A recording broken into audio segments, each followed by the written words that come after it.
La première collecte, c'était 50 000 euros, la toute première. Mmh. Et en gros, le montant moyen par collecte double tous les 2 ans, en gros. Et donc là, on en est à quasiment 500 ou 600 000 euros en moyenne, parce que voilà, les volumes augmentent. Et là, on commence à être sollicité pour des portefeuilles de plusieurs dizaines de millions d'euros. Enfin, on change de dimension et on vient un peu sur le marché des fonds d'investissement, en fait.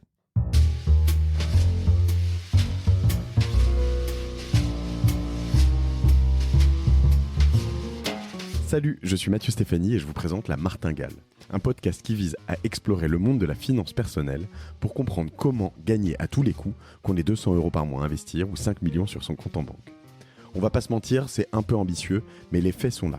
Jusqu'à maintenant, j'ai pas pris le temps de m'intéresser à tous ces sujets et il est temps que ça change. Alors abonnez-vous, des éclairages gratuits, ça commence par là.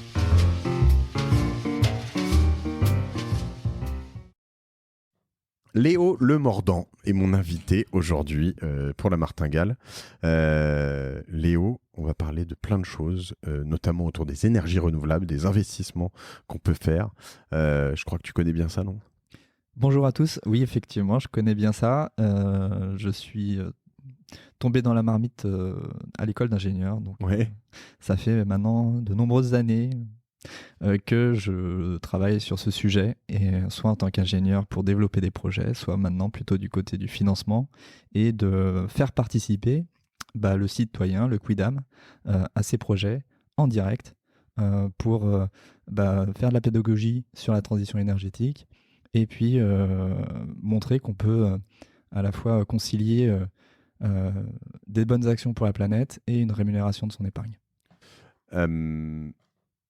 C'est intéressant ça. Donc avant de vendre entre guillemets des projets, en tout cas des investisseurs, tu en as fait toi-même. Ouais, j'ai développé des concessions de barrages hydroélectriques, Okay. notamment en Inde et au Brésil. Donc c'était des grands barrages, 700 millions de dollars d'investissement, et donc j'étais l'ingénieur en charge de coordonner toutes les études, donc à la fois génie civil, électrotechnique, etc. Et également tout ce qui est étude du productible. Donc le productible, c'est combien ça va produire d'électricité une fois que le barrage est en production. Et donc ça, c'est évaluer les débits, les pluies, etc. dans le cadre d'un barrage, pour bien dimensionner le barrage et qu'il soit rentable et qu'il réponde aussi aux problématiques locales de gestion des crues, d'irrigation, ce genre de choses. Oui, c'est quand même assez fou l'impact du barrage. Oui. Et en effet, ça surtout peut des paraître... grands projets. Ouais, c'est ça. L'impact, enfin, au début, tu te dis, un barrage, finalement, c'est simple. Il y a une rivière qui arrive, ça remplit un truc, tu lâches des trucs, ça fait tourner une turbine, et puis c'est tout, quoi, en fait. Mais, ouais, c'est ça. Mais... alors, en fait, aussi, en France, on a une mauvaise image de ça aujourd'hui, parce que l'essentiel des équipements ont été... l'essentiel des rivières ont été équipées dans les années 50, 60. Et du coup, ça fait partie du paysage aujourd'hui. Quand on va se promener dans la campagne française, ouais. Il y a des lacs et tout, avec des barrages, et c'est absolument naturel. On a l'impression que c'est... quand on dit c'est un lac artificiel, on se rend pas compte parce qu'il y a des arbres partout, les gens se baignent, ils font de la planche à voile, c'est bucolique, c'est sympa. Mais en fait, c'était des zones de chantier avec des camions, etc. Et il faut vraiment avoir une capacité de se projeter quand on voit une rivière naturelle avant qu'il y ait le projet, se projeter dans un monde où les gens vont développer des activités de loisirs sur ce lac, et qu'entre les deux, il y aura un immense chantier et ça va durer 5 ans, et qu'il y aura, alors je me souviens plus, je crois qu'on avait prévu 150 camions, 2000 ouvriers, enfin c'est un truc de fou, quoi. Titanesque. Tu construis des logements pour les ouvriers parce que ça va durer longtemps, en fait. Et donc c'est vraiment toute une logistique et des études qui durent des années et des années, des processus de validation pour éviter qu'il y ait des enjeux environnementaux, etc. Faut vraiment faire faut bien aborder ton projet, et une fois que tu as l'autorisation de construire, tu commences seulement à le dire, etc. Enfin bref, Je pourrais te faire parler de barrage pendant des heures, parce qu'en l'occurrence, je trouve ça, mais comme les autres, je trouve ça assez passionnant. Et puis tu me disais l'autre jour, quand on préparait il y a quelques jours, j'aime pas l'autre jour, il y a quelques jours, le fait qu'en France notamment, alors là on va parler principalement de projets français, mais il y avait plus de production de barrages parce que tous les endroits, les spots pour faire des barrages étaient pris en gros quoi. Donc on peut en revanche les optimiser. Ce dont on va parler, je te propose, c'est voir en gros investir dans de la rénovation de barrages, dans du photovoltaïque, dans de l'éolien, dans de la méthanisation, dans de l'efficacité énergétique industrielle notamment. Tous ces projets qui visent à produire de l'énergie, donc généralement sous forme d'électricité ou de gaz. Oui, ou alors dans le cas de l'économie d'énergie, d'éviter d'en consommer. Oui. Donc aujourd'hui, qu'est-ce que ça représente en 2021 dans le futur? Comment tout ça évolue? Et aussi l'investissement dans l'énergie. Qui peut se le permettre? À partir de combien et pour qui? Voilà. Combien ça rapporte? Et est-ce que c'est risqué? C'est vraiment les questions auxquelles je voudrais qu'on réponde aujourd'hui.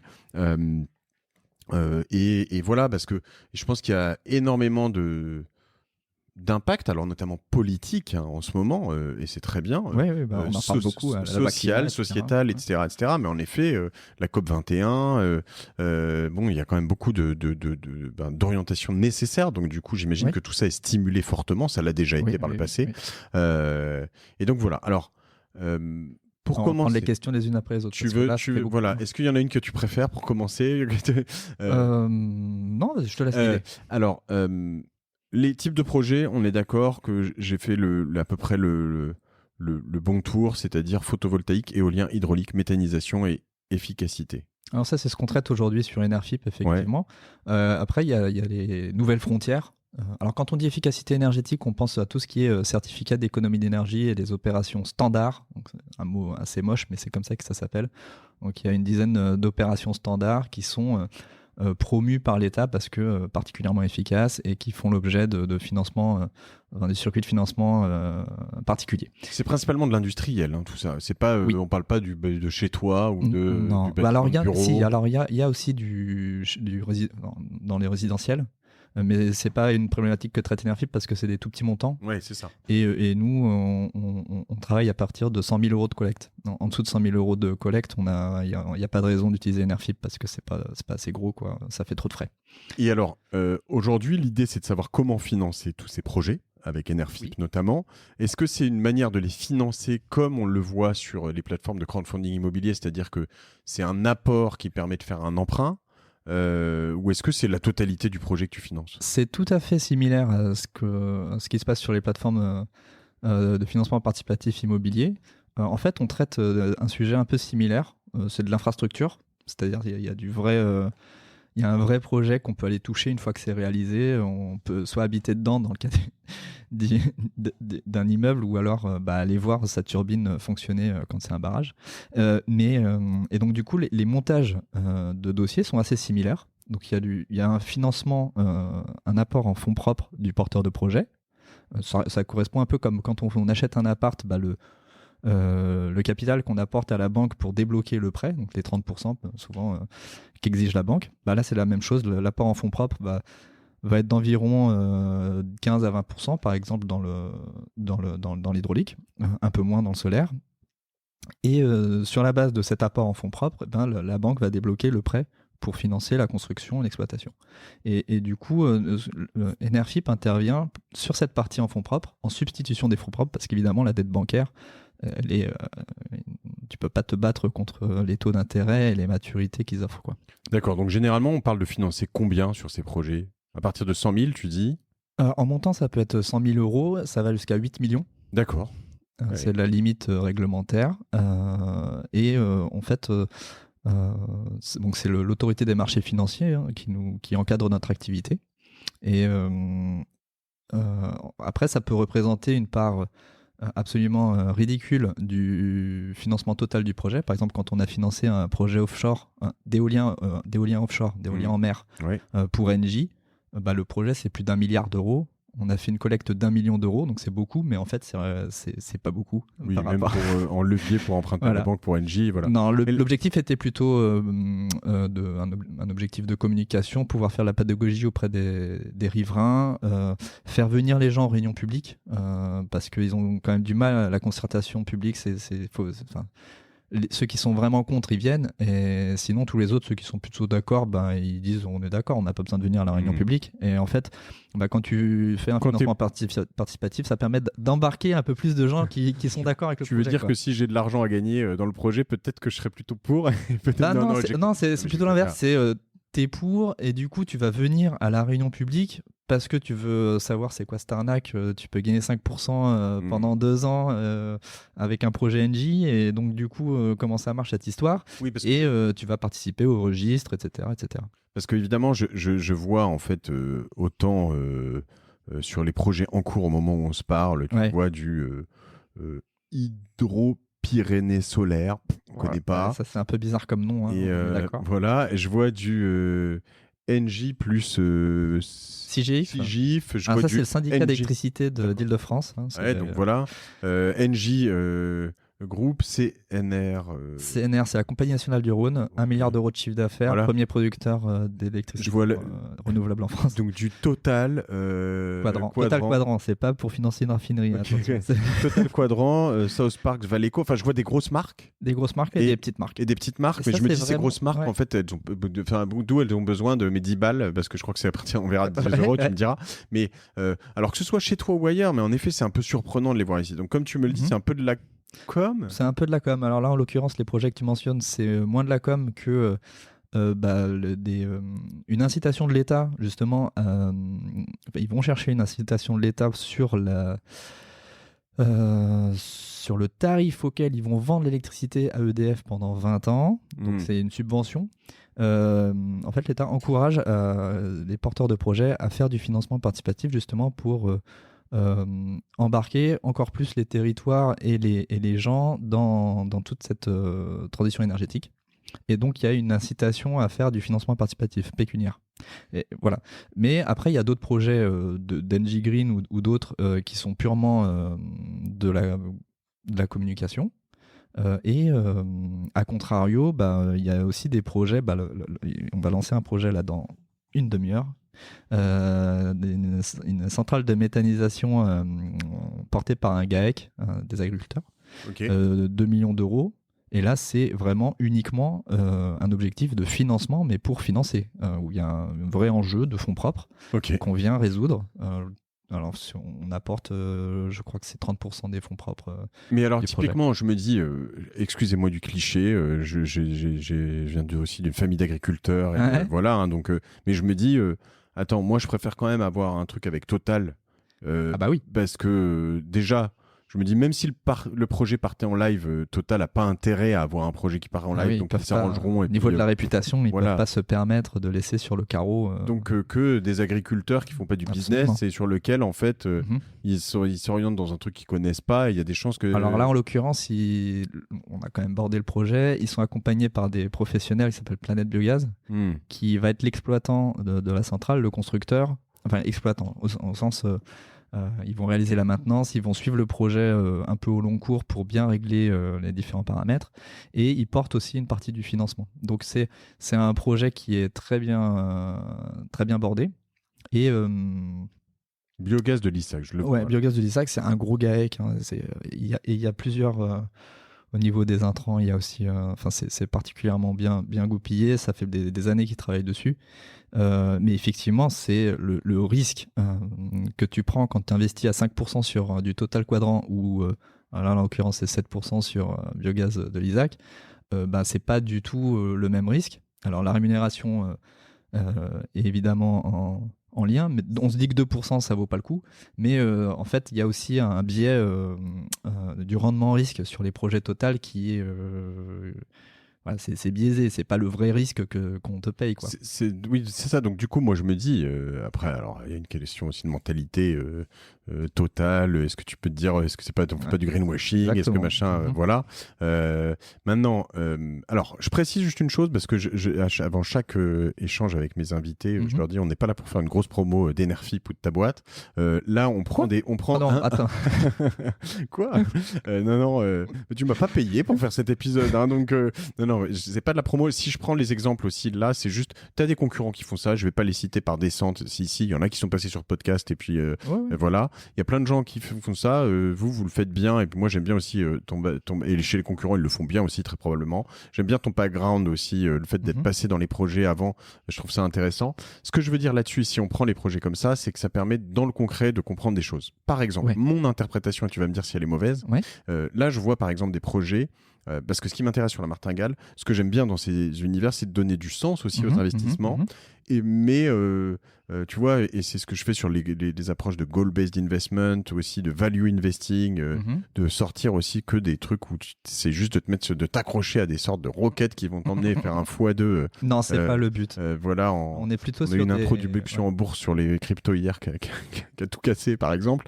Et, bah oui, avec Coinbase. Avec Coinbase, exactement. Et donc, bon, c'est rigolo. Moi, ça me fait marrer de suivre ça, mais je trouve que c'est aussi sympa de voilà. Seulement, souvent, tu te dis, c'est peut-être pas aussi sûr, j'en sais rien, etc. Tu vois, tu peux vite associer les milieux énergie renouvelable à des milieux un peu indie, etc. Alors que là, bon, tu vois des gros groupes. Il y a de tout. Il y a aussi des projets portés par des collectifs citoyens. On a financé, par exemple, un projet à Lux-sur-Aude. Donc maintenant ça remonte un peu, c'était en 2017, mais qui était porté par la mairie, et ils ont fait investir les villageois, donc c'est une commune de 270 habitants.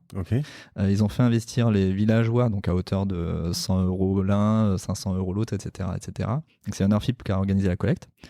Ils ont fait investir en actions, les gens sont actionnaires du projet, en direct, donc il n'y a pas de société holding intermédiaire là dans ce cas-là. Souvent on met une société intermédiaire pour gérer, pour faire des AG, que ça soit plus simple à gérer. Là dans ce cas-là ils voulaient vraiment que ça soit en direct, et donc les gens viennent dans la salle municipale participer au AG,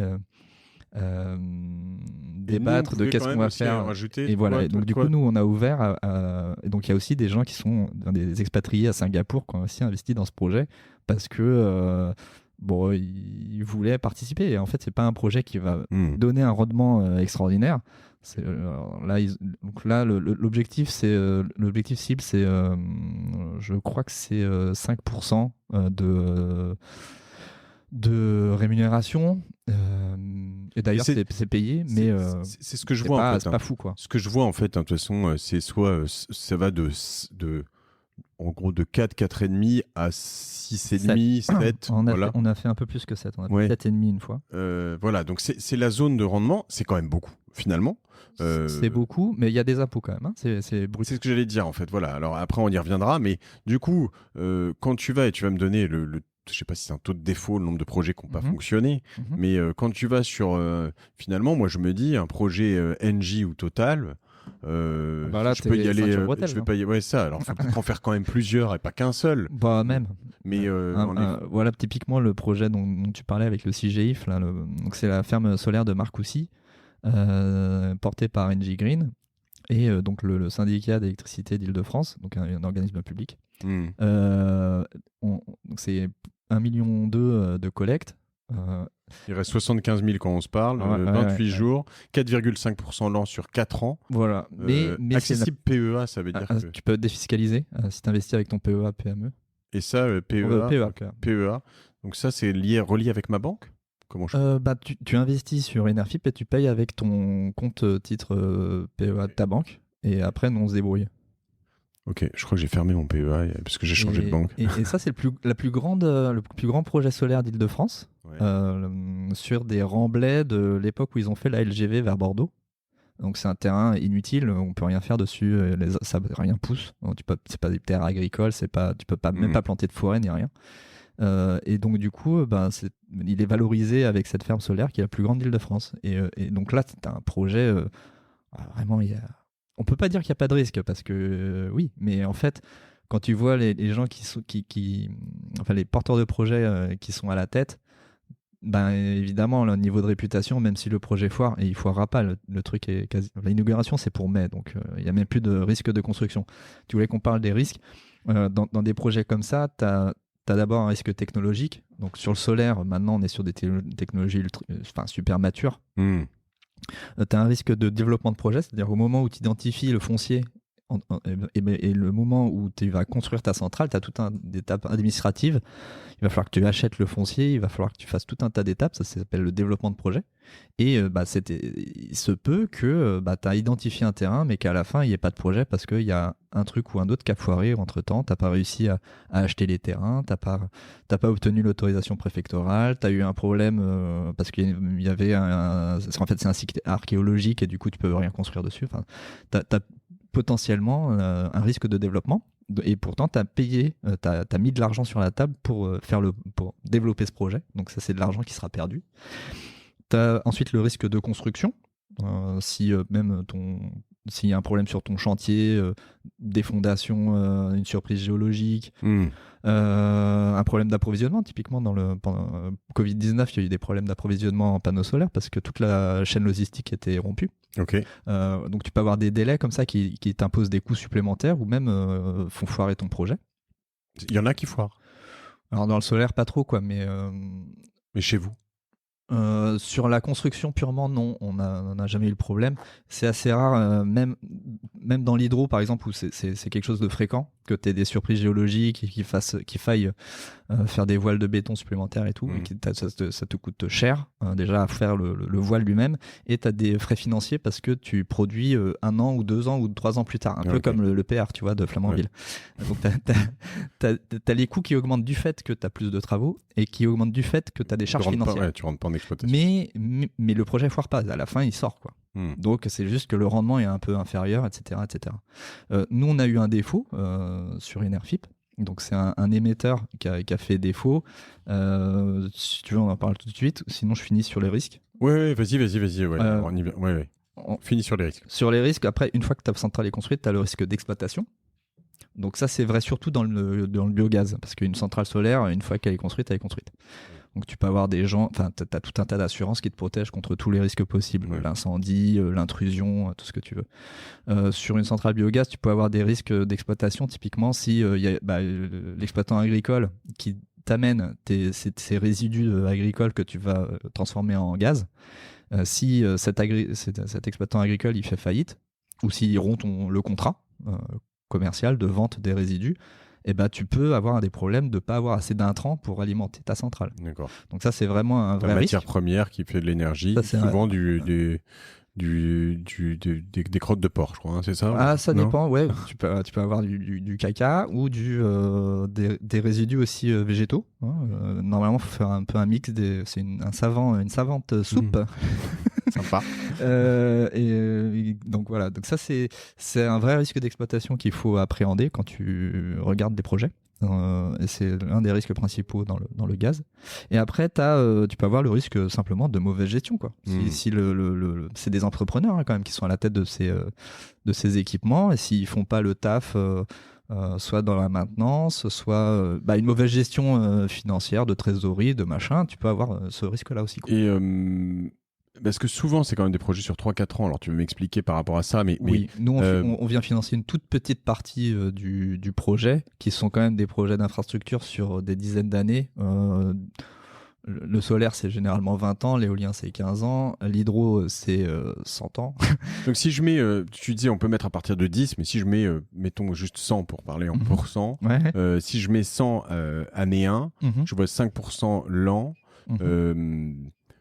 En gros, qu'est-ce qui se passe? Je mets sur un projet de solaire, je mets 100 le 1er janvier 2021. Oui. Le 1er janvier 2022, on va me rendre 5,5%. Le 1er janvier 2020... Non, c'est pas comme ça. Si c'est à 5%, on donne 5 euros. Quoi. 5 euros un an après, 5 euros un an après, 5 euros un an après, et puis à la fin, on te rend tes 105 euros. Donc ça, c'est 90% des projets, c'est comme ça. Donc c'est l'amortissement in fine. Donc ça, c'est le mot vulgaire pour expliquer que ton capital est remboursé à la fin. C'est pas mal parce que t'as pas à réinvestir le capital qui t'est pas remboursé, quoi. Il continue de produire des intérêts, mais c'est assez rare, mais on peut avoir aussi de ce qu'on appelle l'amortissable. Donc là, c'est exactement comme un prêt immobilier où tu vas rembourser à la banque une partie du capital tous les mois, tu vois. Là, ça va être, le projet te rembourse une partie du capital tous les ans, et du coup, tu as de moins en moins de capital qui produit des intérêts au cours du temps. Mais tu as moins de risques, c'est-à-dire que la première année, tu t'es déjà un peu remboursé ton capital. Donc c'est pas mal pour les projets. Alors c'est surtout pour les projets dont les flux de trésorerie vont permettre de rembourser l'emprunt. Dans ce cas-là, tu mets quand même de l'amortissable pour lisser le risque et réduire les... Donc c'est souvent des projets sur, disons, 7 ans. Okay. C'est assez rare, encore une fois, sur NRFIP, mais ça peut arriver. Et du coup, on met de l'amortissable où le projet va rembourser 15% en gros du montant emprunté aux investisseurs tous les ans, et tu seras de moins en moins exposé au cours du temps. D'accord. Donc en fait, tu récupères, si tu mets 100, tu récupères 15 la première année. 15 plus 5. 15 plus 5, et puis la deuxième année, plus exactement 15, puisqu'il reste, c'est plus 15% de 100, mais c'est 15% de 85, etc. Ok, avec un truc qui reste réduit au fur et à mesure, à la fin, voilà. Alors du coup, parce que c'est souvent des dynamiques, moi je trouve intéressantes. La question, ce que je trouve bien sur un des projets comme le tien, c'est que on peut commencer très jeune. Enfin, je veux dire, à 18 ans, avec de l'argent de poche presque, avec 10 euros. Oui. Donc, avec pas grand-chose. Bon, c'est vrai que 10 euros, à la fin de l'année, tu auras 5 centimes, quoi. Donc, ça fait pas grand-chose. Et c'est vrai que quand tu te projettes avec 100 000, tu te dis, ça fait 5 000 euros par an. Alors, 50 centimes. 50 centimes, excuse-moi. Ça change tout. Tu peux avoir un carambar. Ouais, c'est ça. Voilà, plutôt que 20, d'un coup, tu auras un carambar par an. C'est pas mal. Et à la fin, tu auras quand même tes 20 carambars, sauf si le prix aura peut-être augmenté un tout petit peu. Mais donc c'est vrai que quand tu te projettes sur 100 000, c'est toujours mieux parce que tu dis ça fait 5 000 balles, mais bon, il faut avoir 100 000 à mettre. Alors on a toutes les bourses. Hein. Ouais. On a des gens qui mettent vraiment 10 euros. Alors quand même de moins en moins, on observe ça de moins en moins. Les gens ont de plus en plus confiance. Souvent c'est la première souscription, ils mettent 10 balles pour voir comment ça se passe, si on n'est pas des escrocs, etc. Et après ils reviennent et ils mettent de plus en plus. Et je peux pas faire un truc en pilote auto? Genre, moi, ce qui m'intéresserait, c'est de dire, tiens, prélève-moi 10 euros par mois. Ouais, non, ça, j'ai pas le droit de le faire, pas encore. Mais ton statut dont on parlait tout à l'heure, c'est ça. C'est l'autorité des marchés financiers. Ouais, je peux pas prendre des mandats. Mais gérer l'argent des autres, entre guillemets. Voilà, je peux pas. En fait, moi, j'ai pas le droit de toucher à l'argent, concrètement. Je suis juste un intermédiaire qui propose des investissements. Et si tu veux souscrire, tu souscris, mais tu le fais toi-même. Il faudrait que tu me proposes une API qui puisse avec un intégromat ou un. Non, c'est pas un problème technique, hein, c'est vraiment un problème réglementaire que j'ai pas le droit de faire. Ouais. Non, parce que tu vois, c'est vrai que c'est finalement ce qui peut être pas mal. Ce que j'aimerais bien, ce genre de choses, c'est se dire en fait, tiens. Tous les mois, je mets, selon ton budget, 10, 20, 50, 500 euros. Et puis, comme ça, tous les mois, en pilote auto, ça va sur le répartir sur 4-5 projets. Puis, en fait, à la fin... Ce que tu peux faire, c'est un virement automatique de ton côté. Tu mets, je mets 100 balles par mois envoyé sur NRFIP. Depuis mon PEA, ça fait une cagnotte. Et puis, de temps en temps, tu investis tout ce que tu as mis sur ta cagnotte. Quoi. Donc, ça, c'est quelque chose que tu peux faire. Je pense qu'il y a des gens qui le font, d'ailleurs. Ouais. D'accord. Et donc on n'est pas sur des projets. Tu parlais un peu des risques, pardon. On va revenir sur le défaut, mais on n'est pas sur des projets quand même hyper risqués dans l'absolu. Je sais pas ce que tu as le droit de dire ou pas dire d'ailleurs, mais en l'occurrence. Alors, typiquement, j'ai pas le droit de dire ça, mais. Oui, mais moi je le constate, c'est-à-dire que s'il n'y a pas eu trop de défauts et puis s'il y a des gros acteurs comme ça, etc. Et puis, alors c'est probablement la corrélation parce que quand tu sur du crowdfunding immobilier, tu es à 12%, 10%. Alors, beaucoup des acteurs ont rarement eu de défauts aussi, mais on se dit qu'il y a une possibilité qu'il y en ait. Un retournement de tendance dans l'immobilier, ça peut faire des dégâts. Quoi. Alors que nous, on n'a pas cet enjeu-là. On est sur de l'infrastructure. Long terme, très long terme. À la papa, en fait. Et ce qui est intéressant, c'est qu'en face, tu dois pouvoir... tu vois, j'ai fait un épisode sur emprunter pour s'enrichir. Typiquement, tu peux emprunter à 3% en emprunt hypothécaire, remettre le montant de ta maison sur du NRFIP. Ouais, alors ça, on le déconseille. Mais...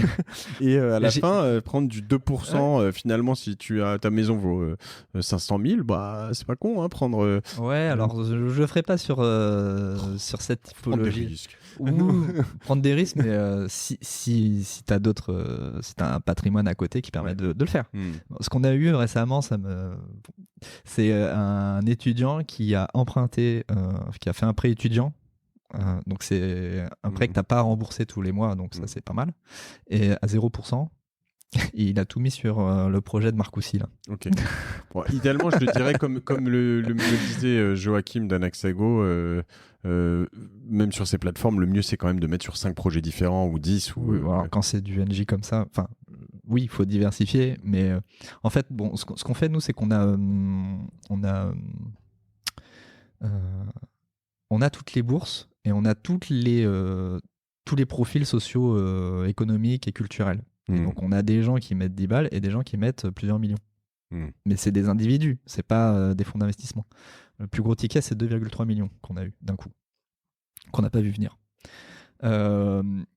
Et du coup, je vais mettre tout mon PGE, moi. Mon prêt garanti par l'État, c'est pas mal. Et donc, du coup, la personne qui vide une partie de son livret A pour le mettre sur un projet qui va mettre même 1 000 euros, ça peut déjà représenter une grosse somme pour elle d'épargne. Il ne faut pas qu'elle se mette en danger, en fait. Alors que la personne qui met un ticket de 2 millions d'euros, en fait, le patrimoine derrière, il est tellement énorme qu'il n'y a aucun souci, même si le projet elle est risqué. C'est pas un problème pour elle, quoi. Donc nous, c'est à nous de traiter ça, d'ouvrir au public. Il faut quand même qu'on soit en mesure de donner des indications sur le degré de risque et éviter que les gens se mettent en danger tout seuls. Ça, la problématique, c'est toujours le levier, parce que quand tu mets un prêt comme ça d'étudiant, c'est hyper bien. À 0%, tu as un très gros levier, puisque c'est pas ton argent, tu n'immobilises pas de l'argent. Voilà, la problématique, c'est quand tu immobilises de l'argent aussi, c'est toujours plus intéressant d'être capable de dire. Il faut pas en avoir besoin du prêt. Exactement. Donc, tandis que mon PGE, je pourrais en avoir besoin, on sait jamais. Et puis ça, c'est carrément illégal, je pense. Ok, le PGE étant le prêt garanti par l'État pour les entrepreneuses, puisque je vois qu'on peut investir en tant que particulier ou personne morale. On a même donc soit en tant qu'entreprise, mais aussi on a des collectivités territoriales qui ont. Alors souvent, c'est des petits montants parce que c'est plus symbolique qu'autre chose, mais c'est possible. Et également, par exemple, on a eu un diocèse qui a investi, là pour le coup, un gros montant. Okay. Des associations aussi, ça peut arriver. Oui, mais ça correspond probablement à leur valeur. Absolument. Ouais. C'est mieux que d'investir dans des armes, tu vois. Oui, et puis je pense qu'ils ont une politique de gestion de leurs fonds qui est aussi plutôt prudente. Et donc, ils préfèrent mettre leur argent dans des trucs qui ont du sens, comme sur Enerfip, et également peut-être moins sur la bourse où il y a des grosses variations. Voilà. Et des gros risques. Et pas forcément des rendements. Des risques beaucoup plus. Ou en tout cas, c'est pas forcément. Bon, c'est plus risqué, oui, mais c'est aussi moins prévisible. Là, le risque, il peut se prévoir. Enfin, on peut l'appréhender. Tu peux le juger. Sur la bourse, c'est quand même compliqué. C'est des trucs aléatoires, pas aléatoires, mais qui dépendent de tellement de facteurs imprévisibles que. C'est pas la même nature de risque en fait. Le risque, en gros, le défaut, t'en as eu un, tu m'as dit ? Ouais, un émetteur qui a fait défaut. Ouais. D'accord. Donc ça veut dire que là, les gens qui ont investi perdent tout ? Pour l'instant, ils ont rien perdu parce que la procédure est encore en cours. Okay. Donc il y a encore des chances de recouvrement. Okay. C'est un défaut qui a eu lieu il y a quasiment 3 ans. Okay. Donc c'est une société. Je vais raconter un petit peu. L'histoire parce que c'est quand même instructif. Ouais. Aujourd'hui, on a financé pour 100 millions d'euros de projets. Ouais. On a remboursé pour 12 millions et versé 3 millions d'euros d'intérêt. Ouais. Le rendement net de risque, donc, du coup, quand on prend en compte le défaut, c'est supérieur à 5%. Okay. Donc c'est quand même ça. Donc je commence par. Mais d'où l'intérêt de diversifier. Si tu en as qu'un seul et que tu es dans le mauvais, c'est quand même pas le bon. Exactement. Faut quand même diversifier. Alors on a financé 200 projets, donc on laisse quand même l'opportunité aux gens de diversifier, mais c'est à eux de le faire par eux-mêmes. Alors, on a mis en place certaines incitations qui permettent d'éviter que les gens mettent tous leurs œufs dans le même panier. Mais bon, bref. Et effectivement, c'est de l'économie réelle, c'est en direct, donc il y a du risque. C'est la vraie vie, quoi. Donc cet émetteur, c'était une société à la base de développement de projets photovoltaïques qui faisait du développement de projets pour le compte de tiers et de l'exploitation, donc la maintenance, etc., etc. Et il faisait 15 millions d'euros de chiffre d'affaires par an, bénéficiaire très largement, 1 million d'euros. Et donc ça, c'est au moment où nous, on a consulté le projet, enfin, on a été consulté sur ce projet. Et il y avait un actionnaire à hauteur de 30% qui s'appelle le Crédit Agricole dans cette boîte. Okay. Donc on était plutôt en confiance. Ouais. Et l'objectif du projet, donc boîte solide, bien structurée, hein, une centaine de salariés, 15 millions d'euros de chiffre d'affaires, le Crédit Agricole au capital, on était plutôt en confiance. Et l'objectif de leur projet, c'était de financer la croissance de l'activité en investissant dans le développement de centrales solaires, mais dans le résidentiel. Donc un plan d'affaires assez agressif, et donc il y avait des besoins de fonds pour amorcer la pompe. Et donc ils nous ont proposé de participer à ça, sachant qu'ils avaient une augmentation de capital prévue dédiée au financement de cette activité. Et donc nous, l'idée c'était qu'on soit là pour pas très longtemps, le temps qu'ils lèvent leurs fonds, comme ça, et puis pour qu'ils puissent attaquer le marché tout de suite, quoi. Et donc on a fait la collecte début 2017. Et donc leur levée de fonds, 200 millions d'euros, a été finalisée à l'été 2017, donc un peu plus, 6 mois plus tard, quoi, en gros. 200 millions d'euros qui se répartissaient en 15 millions d'euros d'un fonds d'investissement anglais en cash et le solde par une banque ING, c'est public, hein, de toute façon, toutes ces infos, qui apportait la dette bancaire pour financer ces projets, le développement de l'activité résidentielle.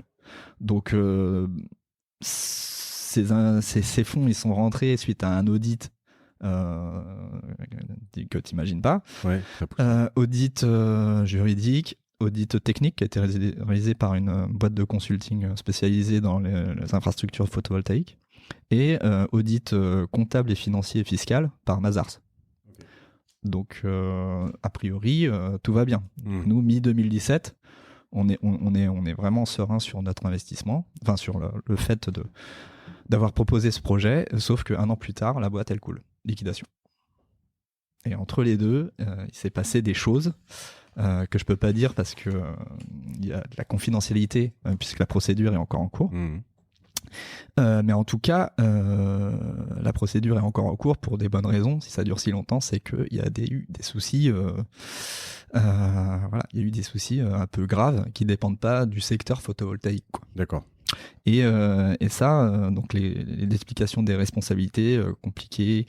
Et donc du coup, c'est ce que je te disais, dans la somme des risques, c'est pas que de la technologie, c'est aussi de l'humain. Et donc ça c'est difficile à appréhender et difficile à anticiper, quoi. C'est hyper intéressant d'en parler, hein.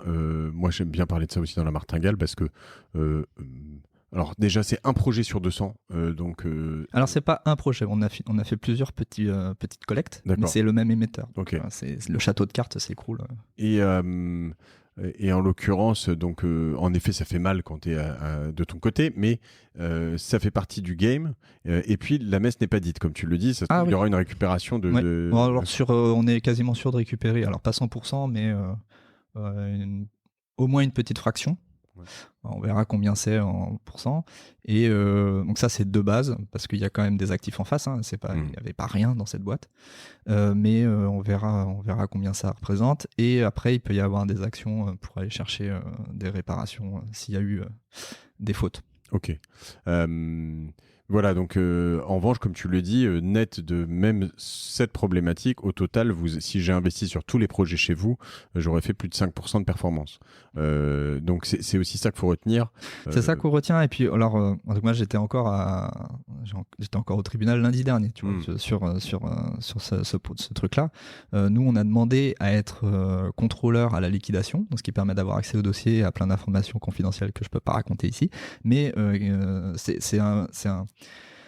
c'est quelque chose qu'on prend très à cœur et très au sérieux, et on rigole pas avec le recouvrement des fonds des gens qui nous ont fait confiance. Donc, moi j'ai 37 ans, les tribunaux je connaissais pas ça, donc on apprend on apprend aussi assez vite, on monte en compétence, accompagner des avocats, etc.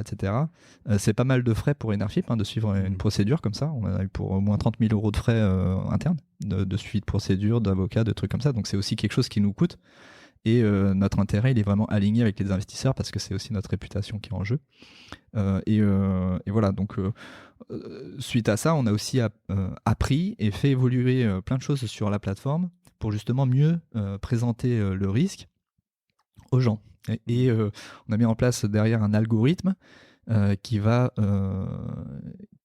t'interdire d'investir si tu nous as déclaré que tu t'étais pas appétent au risque. Il y a une des questions quand tu t'inscris sur un NRFIP, c'est est-ce que tu veux investir dans les projets risqués ou pas. Et donc nous, on classe les projets qui sont risqués de ceux qui sont pas risqués. On a trois classes de notes. Bon, typiquement, le projet NG Green, Marcoussis, c'est un projet A+, quoi. Il n'y a pas d'enjeu. Le projet biogaz, c'est un projet C. Et donc, si tu nous as répondu dans ton questionnaire que tu voulais pas trop prendre de risques, que ta surface financière est limitée ou que tu connais rien du tout, eh ben, on va t'interdire d'investir dans ce projet. D'accord. Pour pas que tu investisses sans comprendre les enjeux derrière en termes de risque. Et le rendement est toujours mieux en C ? Le rendement est toujours mieux en C. C'est toujours, ça dépasse toujours 6,5. Ok. Mais le signal prix, il est quand même assez faible. Quand tu as du NJ à 5 ou du projet risqué à 6,5, l'écart, il est quand même pas formidable. Et oui et non, si tu vois de 5 à 6,5 en centimes, mais si tu vois de 5 à 6,5 en pourcent, en effet, ça reste quand même presque... Ça fait 30% de plus. Hein. C'est à la fois... c'est pas si mal. Alors après, il y a aussi la nature des projets. Donc là, on était sur un... C'est quelque chose qu'on fait plus du coup. Financer des nouvelles activités. Donc où il n'y a pas de quelque chose que ne maîtrise pas forcément la société, mais c'est un projet de développement de nouvelles activités et à travers un financement, ce qu'on appelle corporate, c'est-à-dire tout en haut de la maison mère, ce qui a du sens parce que du coup l'idée c'est que les activités traditionnelles vont permettre d'amortir si jamais les nouvelles activités ça marche pas si bien. Ouais, c'est normalement, ça. Mais c'est aussi donc nous ce qu'on préfère faire. On investit, on propose vraiment des investissements au niveau des actifs, ou surtout quand c'est des nouvelles activités, d'être au plus près des actifs et avec des garanties juridiques qui permettent de sécuriser par le haut les investissements. Donc on a monté aussi en compétences en ingénierie financière. C'est pas qu'on a monté en compétences, c'est que on structure les projets un peu différemment financièrement et même si l'environnement de la société qui nous sollicite est plutôt rassurant comme c'était le cas pour cette boîte, c'est-à-dire qu'on va prendre ceinture bretelle quoi. Là c'est vraiment un projet je pense qu'on le sélectionnerait encore parce que franchement il n'y avait pas de signal particulier qui puisse indiquer que le projet puisse capoter en si peu de temps. C'est surtout ça qui nous a surpris. Mais par contre, on le structurerait peut-être financièrement un peu différemment. Qu'est-ce qui s'est passé cette dernière année ? Alors là, on est en avril 2021 avec le Covid. Il y a plus de projets, les gens ont investi plus. Est-ce qu'il y a des... Ouais. C'est tous nos chiffres sont en croissance, très forte croissance. D'accord. On bat nos records de mois en mois. Typiquement, on a battu notre record de nombre d'inscrits en mars, du nombre de premiers investisseurs. Plus de 500 personnes ont fait leur premier investissement juste en mars. Et en volume collecté, on a fait notre meilleur mois de tous les temps en mars, 7 millions d'euros juste sur mars 2021.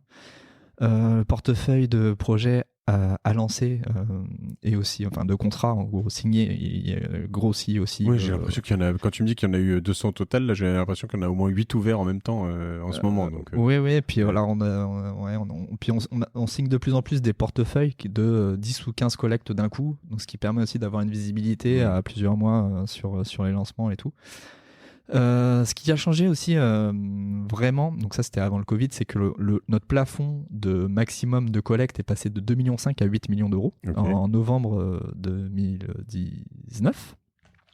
Et ça a changé aussi la nature des projets pour lesquels nous sollicitons. Nous, ce qu'on avait lancé NRFIP en 2014 à la base, c'était vraiment une idée de gentils bisounours, c'était de faire des petites collectes sympas pour que les gens puissent investir, mais on n'était pas en mode vraiment finance quoi.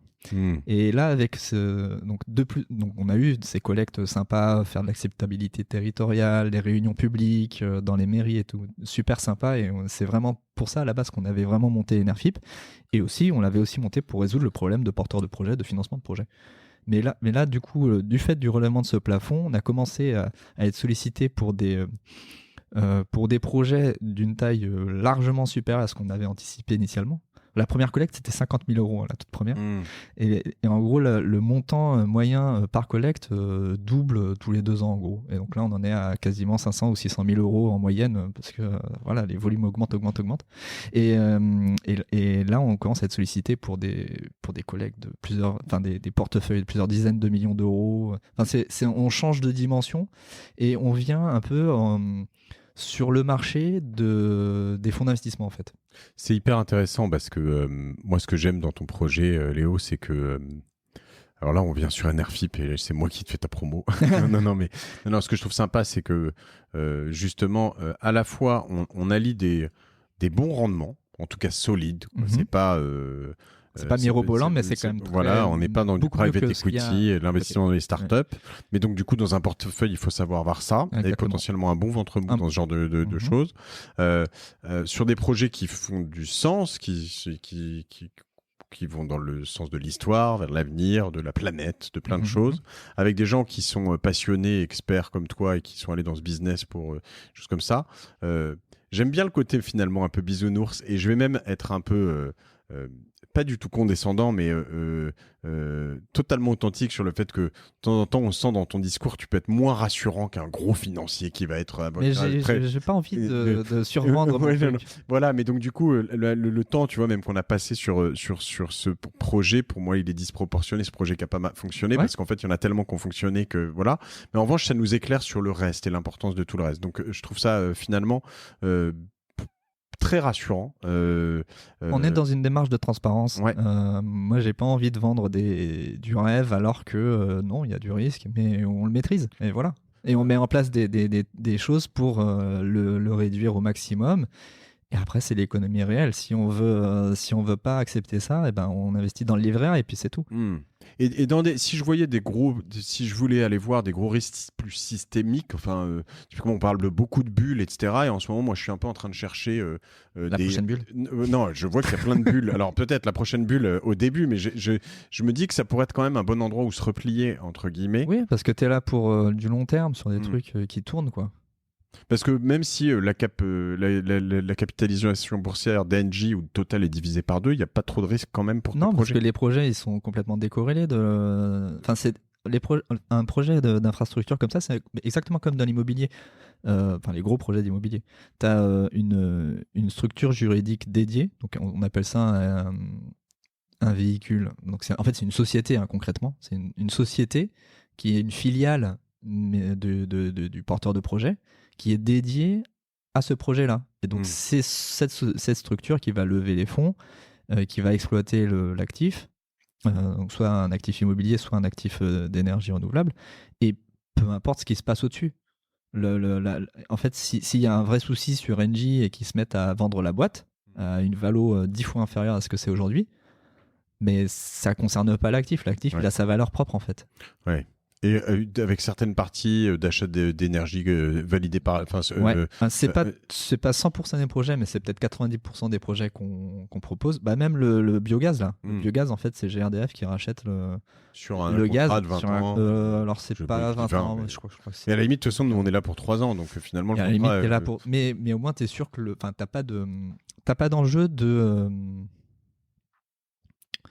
Quand tu fais du financement participatif de PME, bah, faut que tu regardes quand même le marché de la PME, comment elle vend ses services, tout ça. Là, t'as pas de souci. Tu sais que le client, le client est identifié, il est débouché, il n'y a pas de problème de débouché. Tu le vends l'électricité quand elle sort, quoi. Et pour finir sur ces risques, si j'ai un projet solaire ou éolien et qu'il y a une année où il n'y a pas de vent, où il fait très moche, ça peut m'impacter ? Alors ça, on sait très bien le prévoir. Donc on sait donc dans le solaire, il y a pas trop ce cas parce que c'est assez régulier, en fait. Il y a toujours du soleil un peu pareil tous les ans. Ou au moins de la lumière, c'est pas que le soleil ici, Ouais, peu importe comment tu le tournes, hein, mais en gros c'est il va pas faire nuit pendant 365 jours avec des nuages noirs. Voilà, donc c'est le productible est très prévisible et assez concentré autour de la moyenne. Okay. Tu peux avoir ces grosses problématiques sur l'hydro par contre, parce que tu as des grosses variations sur certaines rivières, hein, pas toutes les rivières, mais tu peux avoir des grosses variations d'année en année sur la quantité d'eau que tu vas avoir dans la rivière. Ok, d'accord. Et ça, tu le prévois dans ton plan d'affaires et tu te cales pas sur la moyenne en fait pour faire tes prévisions financières. Tu peux le faire, mais bon, c'est plus de risques. Tu vas plutôt te caler sur la 9e année pire possible. Donc, tu construis des historiques de débit de la rivière. Tu prends en général minimum 25 ans. Si tu as plus, c'est mieux. Et tu regardes, donc tu as une distribution statistique de combien tu vas produire. Et tu te cales sur 9 dixièmes du temps, tu auras une production meilleure. Ce qui permet au niveau des cash flows d'être ultra serein et de prévoir ta trésor. Alors si c'est la première année, ta pire année des 10 prochaines, bon, tu peux avoir un souci. Moi, tu fais peut-être un prêt court terme, après de ta banque, etc. Tu compenses. En général, tu commences pas non plus avec une trésor à zéro et tu fais tes plans d'affaires de manière suffisamment propre pour t'en sortir, mais les créanciers sont jamais impactés par ce type de problème. Donc, finalement, je comprends bien dans toutes ces choses-là. Si tu fais correctement tes études, à part le biogaz où tu peux avoir un risque, tu l'as dit tout à l'heure, finalement du vent, du soleil, des choses, tu sais à peu près le prévoir quand même quand c'est bien étudié. C'est très très bien le prévoir et tu l'anticipes dans tes business plans. Un mot, parce qu'on va finir cet épisode, sur l'efficacité énergétique industrielle. Ouais. Donc l'idée, c'est d'investir dans des projets qui vont faire économiser de l'énergie à des industriels. Oui. Donc du coup, ils vont économiser, donc gagner de l'argent. Donc nous, si je comprends bien, mon interprétation, c'est de dire je vais investir dans un équipement qui va faire que alors si je voulais le pousser, mais telle usine va économiser 20% d'énergie. L'équipement, il permet de faire... eux, ils peuvent pas forcément se le payer tout de suite, etc. Donc je vais les aider à le financer, non ? Alors souvent, ils veulent pas le payer parce que les taux de rendement sont trop faibles. Les industriels, dès que ça dépasse des temps de retour de 2 ans et demi ou 3 ans, ils ont d'autres investissements à faire qui sont plus importants pour eux. D'accord. Parce que leur métier, c'est, je sais pas, faire de l'acier, sortir des trucs et tout, quoi. Donc ils veulent pas immobiliser de l'argent pour ça. Exactement. Alors donc du coup, il y a des tiers. Ils immobilisent ton argent à toi. Exactement. Ils empruntent grâce à cette immobilisation en plus, c'est ça, comme il y a un levier bancaire. Ouais. Pas systématiquement, mais en général, c'est mieux. Ouais. Et donc du coup, c'est l'économie d'énergie qui va permettre de rembourser les loyers de l'équipement. Enfin, de payer les loyers de l'équipement que toi, tu auras financé en tant que tiers financeur sur des TRI qui sont beaucoup plus normaux que dans l'ordre de 7, 8, 10, 12%. Quoi. Ok. Et là, il y a quand même un risque lié à leur activité potentiellement. Absolument. Donc là, il y a un risque sur l'activité de l'usine. Si l'usine arrête son activité, il n'y a plus de loyer. Ouais. Alors, ils sont quand même engagés sur des contrats et tout, donc... faudrait qu'ils fassent vraiment faillite et tout. Mais ça peut arriver. Tout ça, vous l'étudiez quand même en ça, amont. On l'étudie et on va pas financer des trucs sur 12 ans, quoi. Donc, on travaille avec des industriels de grand calibre. On s'appuie sur des... En fait, on est les tiers financeurs de tiers financeurs, en gros. Et du coup, c'est plutôt le risque, il est porté par le tiers financeur. Donc, ce qu'on fait souvent, ce qu'on essaye de faire en tout cas, c'est combiner plusieurs opérations dans une seule. C'est-à-dire qu'il y a un financement qui va irriguer 3 ou 4 projets de nature différente. Donc, il y aura des LED, il y aura un changement de pompe, il y aura un changement de groupe frais, il y aura des stratificateurs. Tu mets des LED à la place des ampoules, c'est ce que tu dis, par exemple. C'est ça, par exemple. Ok, pour comprendre. Le reste, je comprends pas, mais... changement de pompe, donc... ouais, ok. Voilà. Du groupe froid, c'est les frigos, quoi. Ok, ouais. Et des stratificateurs, c'est un mot compliqué pour dire un ventilateur qui permet de brasser l'air et éviter que l'air chaud dans une usine qui fait par exemple 5, 6, 10 mètres de hauteur de plafond, et que l'air chaud soit stocké en haut, soit localisé tout en haut, et qu'en bas, les ouvriers se pèlent le... Okay. Voilà. Et donc, si tu fais brasser l'air, naturellement, du chauffage ça évite par exemple. Voilà. Mais c'est l'un des meilleurs investissements. Non, mais sérieusement, tu fais des économies incroyables pour un truc super con, quoi. Voilà, donc ce type d'opération, donc nous on essaye de les regrouper. Soit une grosse chez un industriel en qui on peut avoir confiance, une grosse boîte et tout, typiquement une grosse aciérie. Voilà. Arcelor, boum. Non, peut-être pas. Si, il y a eu. Ou sinon, plusieurs petites opérations qui permettent de distribuer le risque. Même s'il y en a un qui foire, eh ben, les 3 autres compensent. Ok. Et toujours, on reste pour pas très longtemps, 2, 3, 4 ans max. Très clair. C'est top, en fait, c'est vrai, ça donne envie. Moi, ce que je retiens de tout ça, c'est que pour une bonne partie d'un portefeuille, tu vois, souvent j'essaie de répartir, je me dis, Bitcoin, tu vas pas aller mettre 50%, ce serait probablement too much. Même si de temps en temps ça monte tellement vite que finalement t'as intérêt à mais ça vendre. peut descendre très vite aussi. C'est ça, derrière. mais du coup, ce que je veux dire, c'est que quand tu mets que 10% de tes investissements là-dedans, comme ça monte, bah, très vite ça représente 20 ou 30% de ton portefeuille, tu vois. C'est clair. Et quand ça redescend, ça fait très mal. Mais Enerfip, c'est clairement un fonds de portefeuille qui se gère au long cours, sans chichi. Ce qui est intéressant quand on est en confiance avec potentiellement des experts, parce que moi, ce qui potentiellement peut me saouler un peu là-dedans, c'est d'aller rentrer dans tous les détails.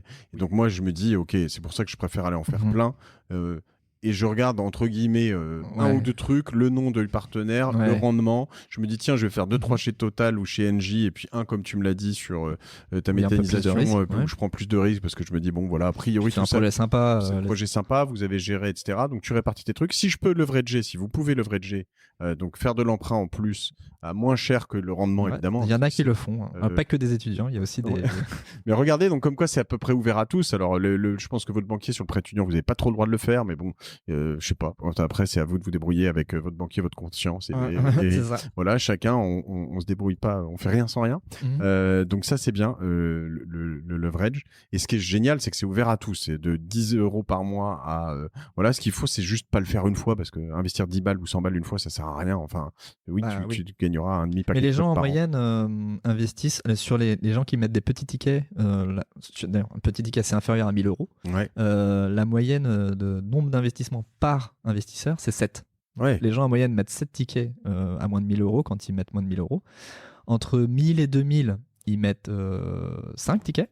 Et plus de 2 000, on est sur un réinvestissement d'environ 3.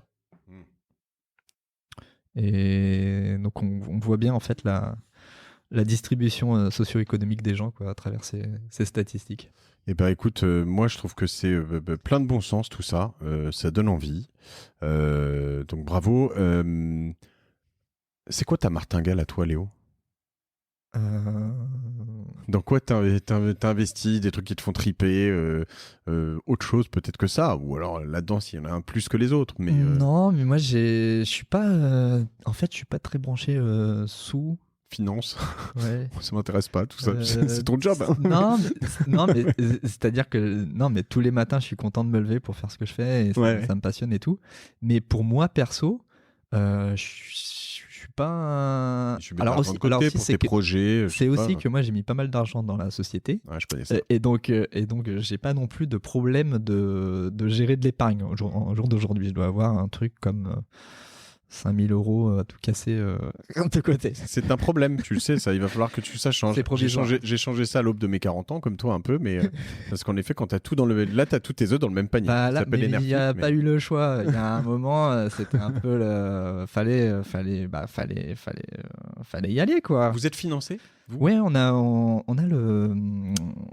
a fait rentrer le Crédit Agricole encore à notre capital en 2015. Et on a refait une levée de fonds il y a 2 ans avec des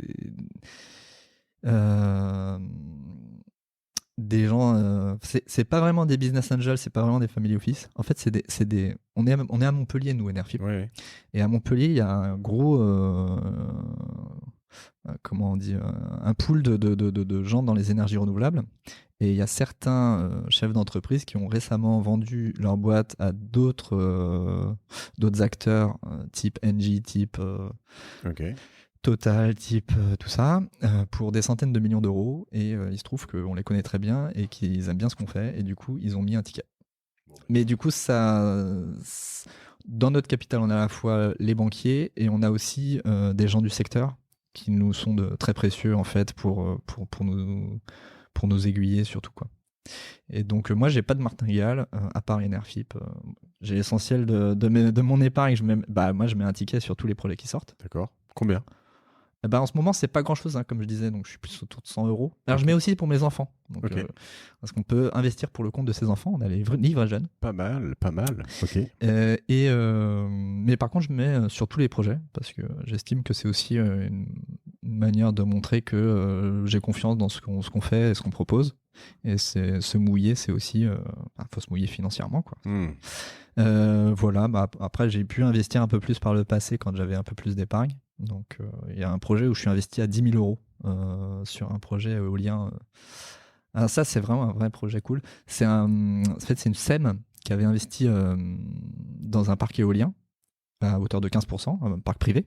Une SEM, c'est une société d'économie mixte. C'est une collectivité territoriale.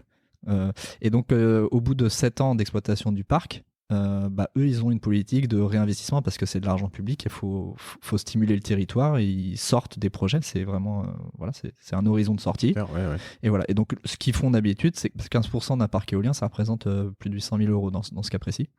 Normalement, ils sollicitent un fonds d'investissement ou un partenaire financier qui prend le relais. Et donc là, ils avaient décidé de solliciter le citoyen. Et donc, ils sont venus voir Enerfip et on a fait une collecte pour eux sur ce parc-là. Et c'est assez rare de pouvoir rentrer dans un parc qui est déjà en exploitation. Et là, on est là pour 8 ans. Donc vraiment exploiter le parc au long cours et tout. Et donc là, j'avais mis quand même 10 000 € parce que c'était vraiment sympa. Si tu prends 5%, j'ai 10 000 €, ça quand même tous les ans, ça fait plaisir de mettre 500 €. J'avais investi aussi à travers mon livret PEA.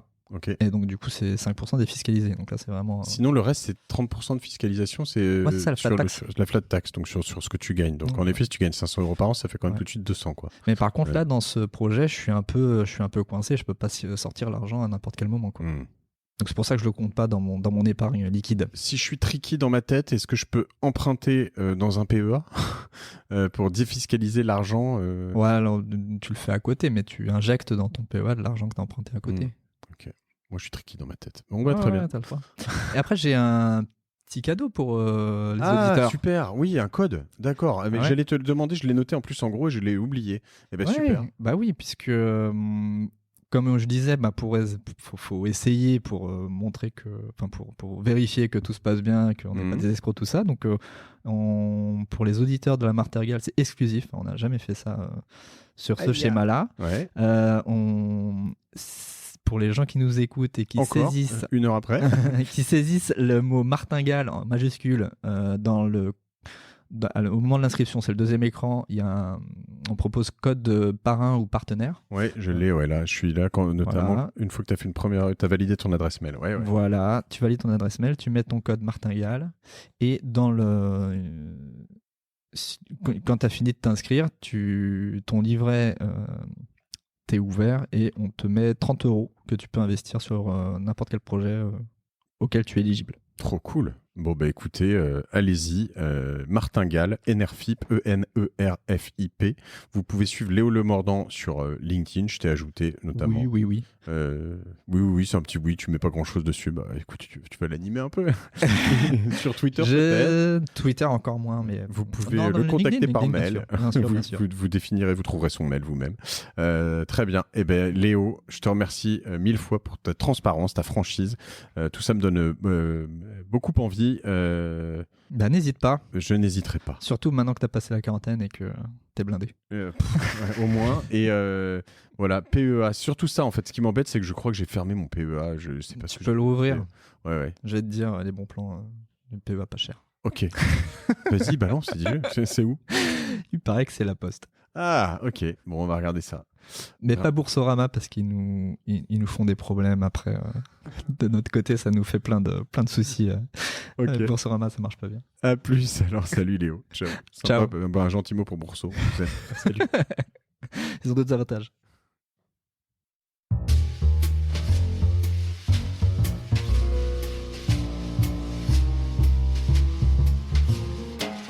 Merci d'avoir écouté La Martingale jusqu'au bout. Si cet épisode vous a plu, n'oubliez pas de le partager autour de vous, de vous abonner à la newsletter sur lamartingale.io et si vous trouvez 5 petites minutes, de mettre une note 5 étoiles ainsi qu'un commentaire sur Apple Podcast. Ça nous aide beaucoup pour remonter dans les classements. La Martingale est produit par Cosa Vostra, une agence de conseil tech et créative qui accompagne ses clients dans leur stratégie digitale pour qu'ils gagnent en visibilité, en singularité et en efficacité.